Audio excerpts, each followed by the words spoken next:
think we'll just continue with a few words, and then we will give the word to Professor Dr. Goran Milošinović, and we will have official closure of the conference, but then we will invite all of you who would like to stay and to discuss and to wrap up and to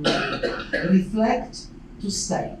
But those that are having other obligations or have to catch up plane and so on, they can go in hurry because the conference will be officially closed. In fact, we discussed for 3 days, and I'm thankful to all of you, to our keynote speakers, Basma Husseini, but also Gerti Dampuri, who was very energetic from her Zoom and entering very difficult points of view, and to our artist, Tanja Ostojić, who really opened up artistic activism, broad importance of artistic activism in discussing all these issues, because yes, we opened questions of darker sides of cultural relations. What does it mean decolonizing art? But how through decolonizing art we have to go through decolonizing universities, but also all social structures and life. So white privilege, white hegemony, white supremacy, and all these talks, we're going to stay and to resonate because of all layers of epistemological injustices and epistemic slums, where we are very often putting, as one of our speakers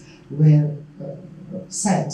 the knowledge about others, the knowledge about subalterns, and not really giving opportunities and situations where the voices of subalterns can be heard in a self-produced knowledge and so on. How to help fairness in cultural relations, in international relations. Even in the last session, we heard a professor that couldn't come to Belgrade just because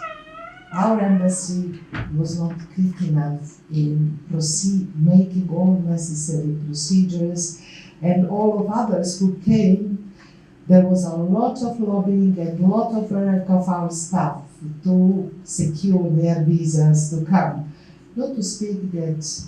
for people who are not that established and on the position in Africa, in Caribbean, for example, we had yesterday a Caribbean professor also on Zoom, because she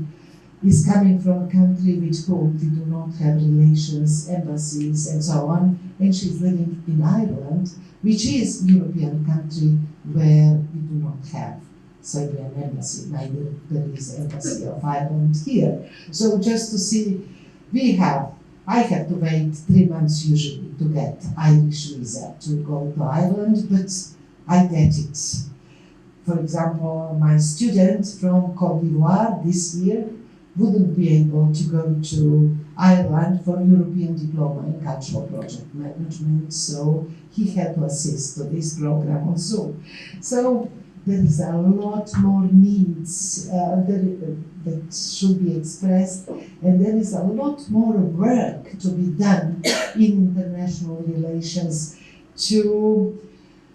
change university as a hierarchical place and lobby toward university as a place of emancipation,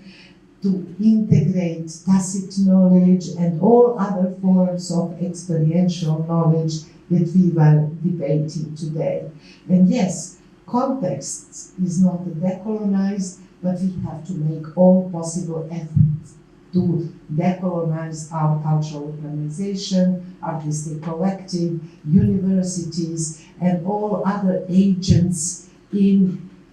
world in development in so-called global south, so that one day we do not make any more such a kind of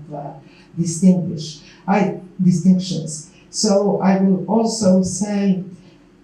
yes, we have to elaborate the ways of teaching to transgress education as a practice of freedom, but also education, of knowledge sharing, of decolonizing knowledge, and so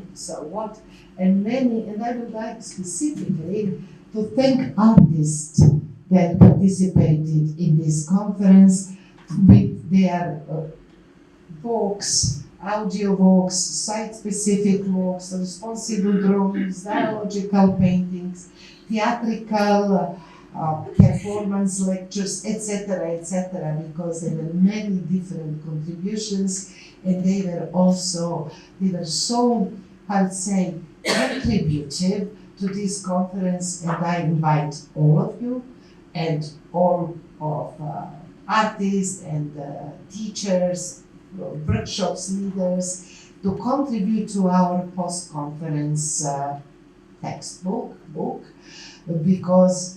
I hope it's going to be as interesting as this conference was. So finally, I'm giving a word to President of our National Commission for UNESCO as our UNESCO chair that is organizing all this conference, is very grateful for a permanent support. Thank you.